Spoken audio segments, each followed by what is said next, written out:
صحیح بخاری حدیث نمبر 25۔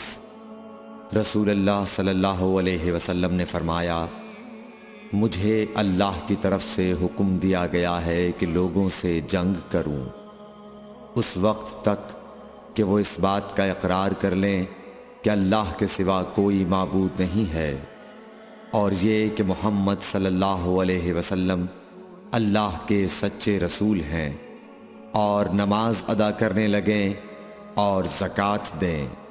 جس وقت وہ یہ کرنے لگیں گے تو مجھ سے اپنے جان و مال کو محفوظ کر لیں گے سوائے اسلام کے حق کے۔ رہا ان کے دل کا حال تو ان کا حساب اللہ کے ذمہ ہے۔ صحیح بخاری حدیث نمبر 26۔ رسول اللہ صلی اللہ علیہ وسلم سے دریافت کیا گیا کہ کون سا عمل سب سے افضل ہے؟ فرمایا، اللہ اور اس کے رسول پر ایمان لانا۔ کہا گیا، اس کے بعد کون سا؟ آپ نے فرمایا کہ اللہ کی راہ میں جہاد کرنا۔ کہا گیا، پھر کیا ہے؟ آپ نے فرمایا، حج مبرور۔ صحیح بخاری حدیث نمبر 27۔ رسول اللہ صلی اللہ علیہ وسلم نے چند لوگوں کو کچھ عطیہ دیا اور سعد وہاں موجود تھے۔ وہ کہتے ہیں کہ رسول اللہ صلی اللہ علیہ وسلم نے ان میں سے ایک شخص کو کچھ نہ دیا، حالانکہ وہ ان میں مجھے سب سے زیادہ پسند تھا۔ میں نے کہا، حضور، آپ نے فلاں کو کچھ نہ دیا، میں اسے مومن گمان کرتا ہوں۔ آپ نے فرمایا، مومن یا مسلمان؟ میں تھوڑی دیر چپ رہ کر پھر پہلی بات دہرانے لگا۔ حضور صلی اللہ علیہ وسلم نے بھی دوبارہ وہی جواب دیا۔ پھر آپ نے فرمایا کہ اے سعد، باوجود یہ کہ ایک شخص مجھے زیادہ عزیز ہے، پھر بھی میں اسے نظر انداز کر کے کسی اور دوسرے کو اس خوف کی وجہ سے یہ مال دیتا ہوں کہ وہ اپنی کمزوری کی وجہ سے اسلام سے پھر جائے اور اللہ اسے آگ میں اوندھا ڈال دے۔ صحیح بخاری حدیث نمبر 28۔ ایک آدمی نے رسول اللہ صلی اللہ علیہ وسلم سے پوچھا، کون سا اسلام بہتر ہے؟ آپ صلی اللہ علیہ وسلم نے فرمایا کہ تو کھانا کھلائے اور ہر شخص کو سلام کرے، خواہ اس کو تو جانتا ہو یا نہ جانتا ہو۔ صحیح بخاری حدیث نمبر 29۔ حضرت صلی اللہ علیہ وسلم نے فرمایا، مجھے دوزخ دکھلائی گئی تو اس میں زیادہ تر عورتیں تھیں جو کفر کرتی ہیں۔ کہا گیا، حضور، کیا وہ اللہ کے ساتھ کفر کرتی ہیں؟ آپ صلی اللہ علیہ وسلم نے فرمایا کہ خاوند کی ناشکری کرتی ہیں اور احسان کی ناشکری کرتی ہیں۔ اگر تم عمر بھر ان میں سے کسی کے ساتھ احسان کرتے رہو، پھر تمہاری طرف سے کبھی کوئی ان کے خیال میں ناگواری کی بات ہو جائے تو فوراً کہہ اٹھے گی کہ میں نے کبھی بھی تجھ سے کوئی بھلائی نہیں دیکھی۔ صحیح بخاری حدیث نمبر 30۔ حضرت صلی اللہ علیہ وآلہ وسلم فرماتے تھے، جب دو مسلمان اپنی اپنی تلواریں لے کر بھڑ جائیں تو قاتل اور مقتول دونوں دوزخی ہیں۔ عرض کیا گیا، یا رسول اللہ، قاتل تو خیر ضرور دوزخی ہونا چاہیے، مقتول کیوں؟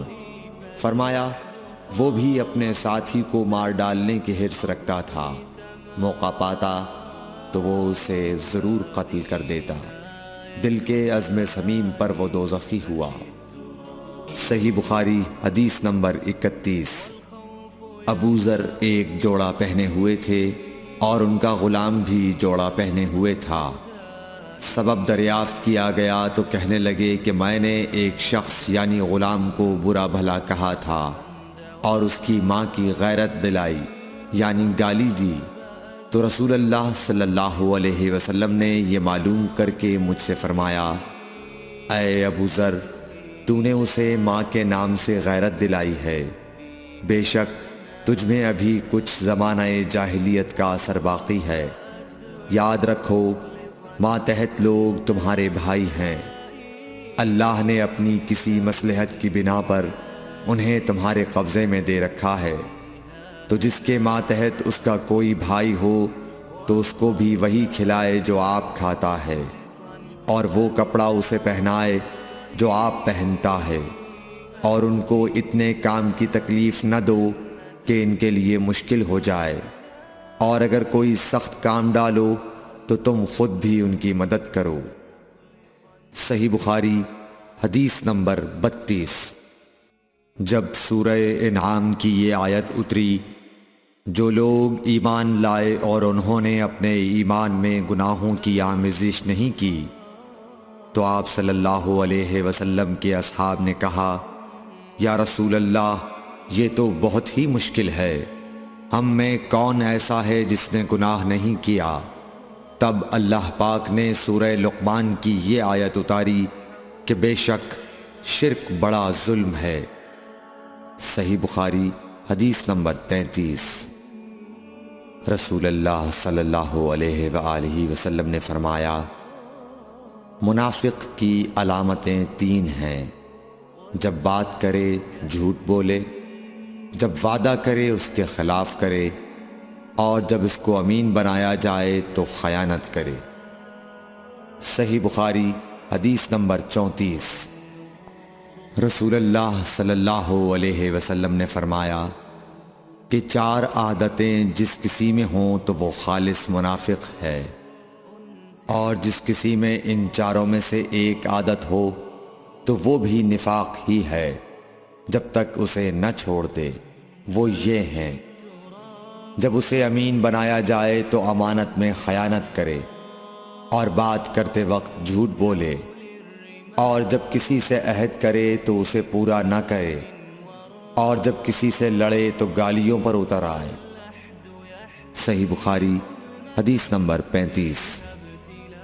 رسول اللہ صلی اللہ علیہ وسلم نے فرمایا، جو شخص شب قدر ایمان کے ساتھ محض ثواب آخرت کے لیے ذکر و عبادت میں گزارے، اس کے گزشتہ گناہ بخش دیے جاتے ہیں۔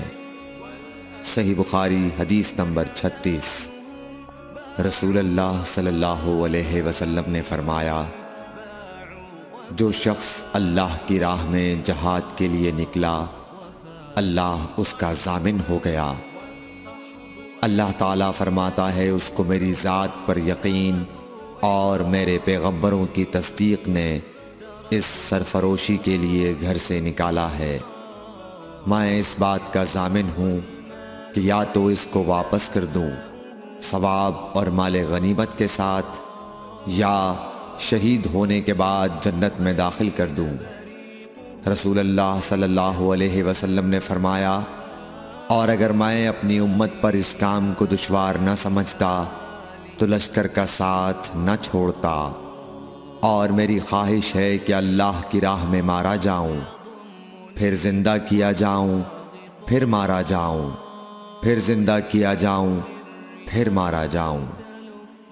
صحیح بخاری حدیث نمبر 37۔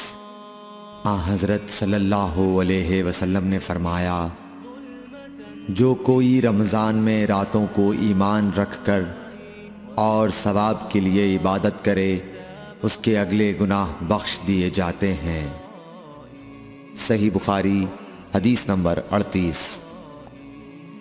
حضرت صلی اللہ علیہ وسلم نے فرمایا، جس نے رمضان کے روزے ایمان اور خالص نیت کے ساتھ رکھے، اس کے پچھلے گناہ بخش دیے گئے۔ صحیح بخاری حدیث نمبر 39۔